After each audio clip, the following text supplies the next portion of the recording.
할렐루야. 좀 어색하긴 하지만 좀 잠시라도 우리가 1대1로 좀 말씀 앞에 서는 시간이 중요하다는 생각이 있어서 좀 이런 시간을 만들어 봤습니다. 앞으로 조금 더 개선해 나가고 또 잘 갖고 나가면 또 이런 좋은 일들이 될 줄 믿습니다.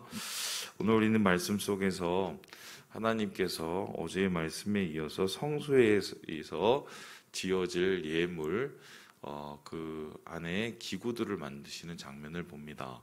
특별히 오늘 우리가 보게 되는 이 기구는 23절부터 나오는 진설병상과 31절부터 나오는 등잔대와 그 기구들입니다. 그 모습이 여러 가지로 표현이 되어 있고 그 크기가 여러 가지 이렇게 모습으로 나타나 있지만 굳이 그것을 모형으로 만들어 본다면 다음과 같은 그림이 될 텐데요.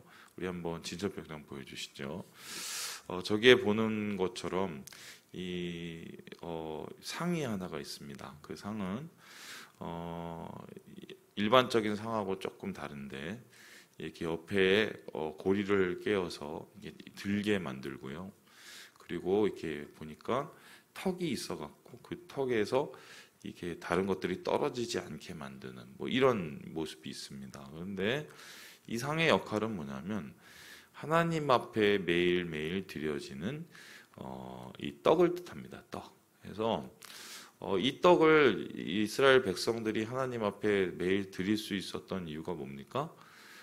이 떡을 만들 수 있는 만나가 있었기 때문입니다. 그러니까 하나님 앞에 떡을 바칠 수 있었다는 것은 하나님이 우리를 먹이신다는 확실한 약속이 있었기 때문에 광야 40년 동안 끊이지 않고 하나님 앞에 이 진설병을 하나님 앞에 올려드릴 수 있는 거죠. 그래서 이 진설병상의 의미는 곧 하나님 앞에 드려지는 매일매일의 우리의 간구와 예배일 수도 있겠지만 반대로 하나님께서 우리를 매일매일 먹이시고 채우신다는 약속의 증표일 수 있습니다.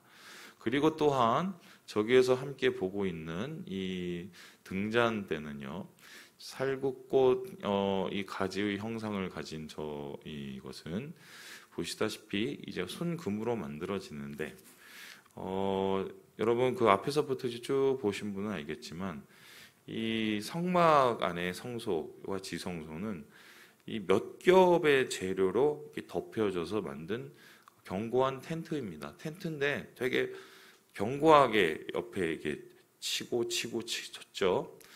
그러니까 그 안에는 어두울 수밖에 없습니다. 그럼 어두면은 예를 들어서 제사장들이 하나님 앞에 드려질 것을 올려드리기 위해서 향을 올려드리기 위해서 왔을 때 어떻게 안 보이니까 뭘 아무것도 못 하는 거예요.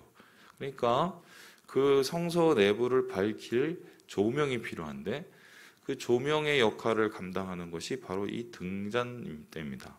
근데 이 등잔대의 역할은 어떠겠습니까? 보이지 않는 어둠을 밝히는 이 불이 되고요. 그리고 이것이 항상 켜져 있다는 것은 하나님을 향한 예배의 불길이 꺼지지 않는다는 것을 뜻합니다. 그리고 이 불길을 지키고 이 불길의 등잔에 기름을 채우는 자가 바로 제사장이죠. 그래서 그 제사장이 기름을 채운다는 것은 하나님을 향한 예배가 이스라엘 백성 가운데 멈추지 않도록 하겠다. 그리고 더 나아가서 예수님께서 자기 자신을 소개하실 때 뭐라고 했습니까? 나는 생명의 떡이다. 나는 빛이다. 라고 얘기했어요. 그러니까 하나님의 임재를 나타내는 성소의 기물인 진설병상과 등잔대는 곧 우리의 빛으로 오신 우리의 생명으로 오신 예수 그리스도를 상징한다고 해도 이제 과언이 아니게 된 것입니다. 그런데 저는 오늘 이 말씀을 읽으면서 여러분과 함께 이 나누게 되는 이 조금은 뭐랄까요, 곁다리일 수 있는데요. 그 말씀이 있습니다. 우리 함께 23절 말씀을 다시 한번 읽어보도록 하죠. 23절입니다. 시작. 너는 조각목으로 상을 만들되 길이는 2규빗, 넓이는 1규빗, 높이는 한 규빗반이 되게 하고. 지금 진설병상을 만들 때 무슨 나무로 만들게 합니까? 무슨 나무죠? 조각목이에요. 조각목. 저 예전에 이제 그 신학생이 아니었을 때 일반 성도 때는 이 조각목이 뭔가 고민을 안 했어요. 그냥 뭔가 이렇게 조각조각 내서 이렇게 붙여서 만들었나? 뭐 이렇게 생각을 했습니다. 그런데 이 조각목은 그런 뜻이 아니에요. 우리나라에서는 조각목이라고 써 있지만 성경에는 조각목이라고 써 있지도 않고 영어에도 조각목하고는 전혀 다른 단어가 나와 있습니다. 이 단어의 이 원어 성경을 보면 씨띠이에요. 씨띠 나무인데요. 이 씨띠 나무는 어떤 모습이냐면 다음과 같습니다. 보여주시죠. 이 광야에서 이게 자라는 이 나무 중에 하나로서 보시다시피 그렇게 볼품이 별로 없습니다. 생각을 해보세요. 뭐 물도 없이 자라야 되니 뭐 얼마나 이게 뭐 이렇게 잘 자라겠어요. 그런데 이 나무가 왜 조각목이 됐느냐? 이 조각목이란 이름이 된 연유가 이제 중국 성경을 번역하면서 이렇게 된 건데요. 씨띠나무는 아카시아 나무하고 좀 친척벌입니다. 그런데 이 씨띠나무를 보고 중국에 온 선교사들이 이거하고 좀 비슷한 나무를 중국에서 찾아봤더니 조각자 나무라는 게 있더라는 거예요. 그래서 조각자 나무가 조각목으로 줄여지고 그 조각목이 우리는 영문도 모르는 조각자 나무가 뭔지도 모르는데 영문도 모르는데 조각목이라고 성경에 적혀 있는데 한 번에 이 수정도 없이 조각목은 계속 조각목이 돼 온 거예요. 그러니까 우리는 조금 더 생각을 해본다면 아카시아 나무에 가깝다 이렇게 생각해 보면 되겠습니다. 씨띠 나무다. 그런데 보시다시피 이 씨띠 나무를 하나님께서 성소를 지을 이 재료로 삼으셨다는 것은 좀 우리가 깊이 좀 묵상해 볼 필요가 있습니다. 이 조각목이라는 나무를 좀 잘 살펴보면요. 뿌리가 깊을까요? 아니면 뿌리가 얕을까요?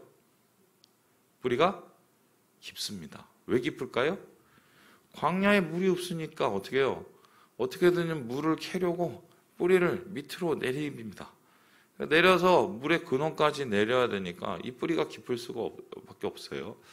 반면에 뿌리에 비해서 이 조각목은 길이가 그렇게 크지 않습니다. 높이가. 그리고 보시다시피 좀 삐뚤빼뚤이에요. 그러니까 생명력은 강한데 참 이게 건축 재료로 쓰기에는 좀 상당히 좀 부족한 부분이 있습니다. 보시다시피 우리가 건축 재료로 쓴다 하면 나무가 좀 크고 튼튼하고 말이죠. 여러분 그거 아시죠? 옛날에 무슨 궁인가 그 무너졌을 때 불탔을 때요. 그때 그 재료로 이 나무가 필요한데 우리나라에 그 궁전 세울 나무가 한계가 있어갖고 이 산림청에서 그 나무를 이렇게 카운팅을 해갖고 이렇게 보호를 한다면서요.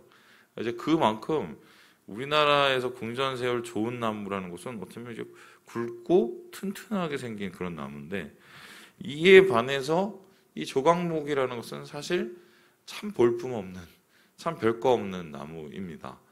그런데 하나님께서 이 조각목을 사용하셔서 나무를 통해서 성소의 기물과 여러 가지를 세우신다. 이 말뜻은 이스라엘 백성하고 좀 깊이 관여가 있습니다. 이스라엘 백성도 제가 어제 저녁에 여러분하고 나눴듯이 별로 볼품이 없습니다. 생존력은 강합니다.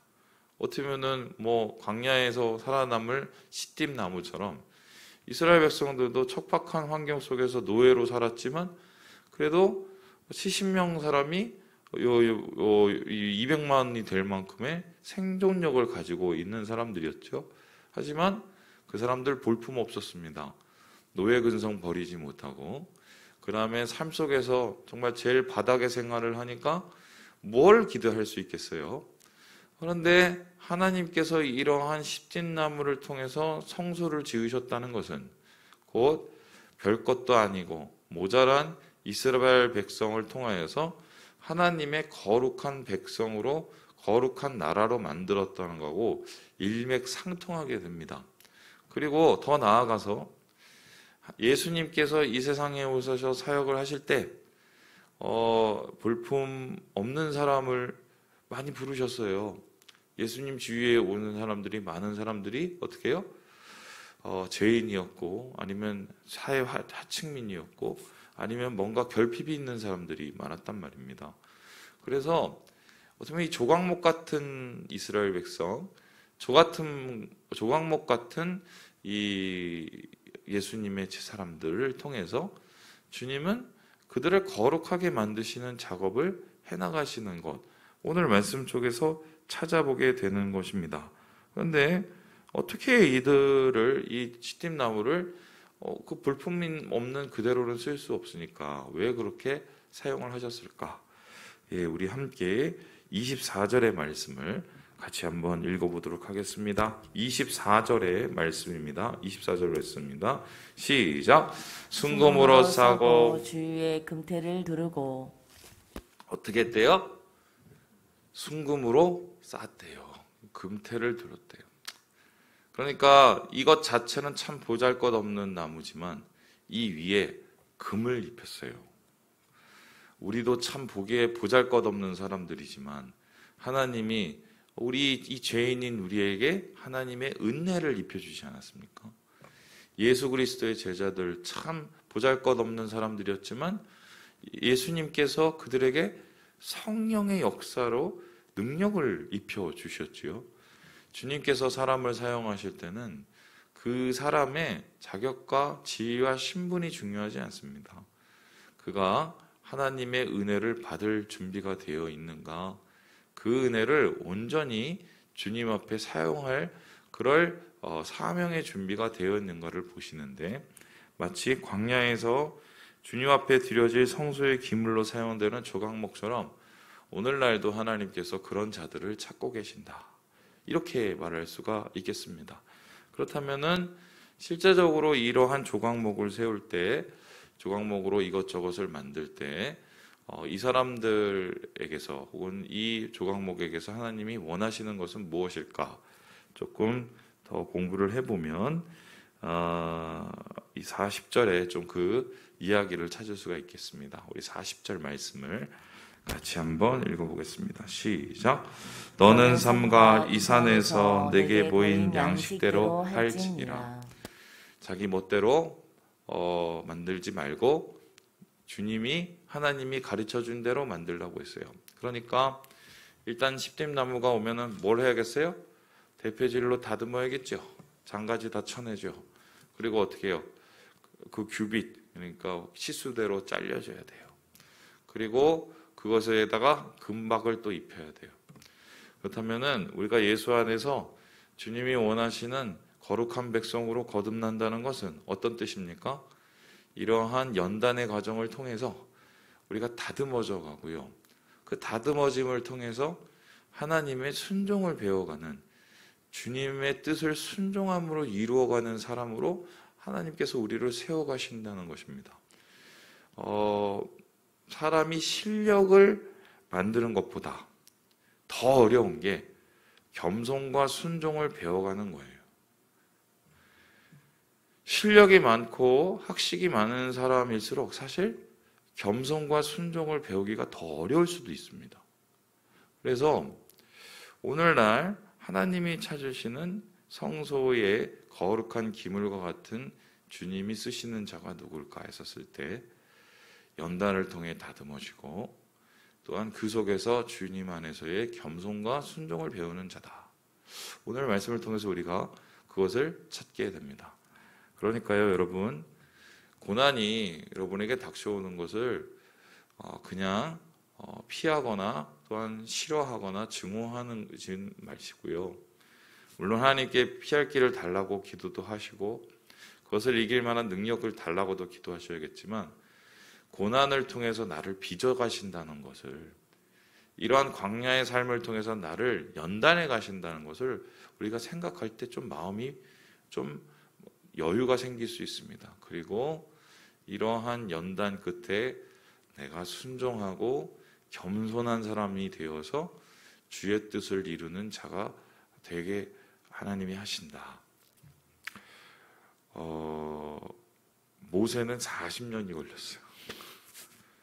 몇 살에 모세가 주님 앞에 준비돼서 사용되셨어요? 80살에.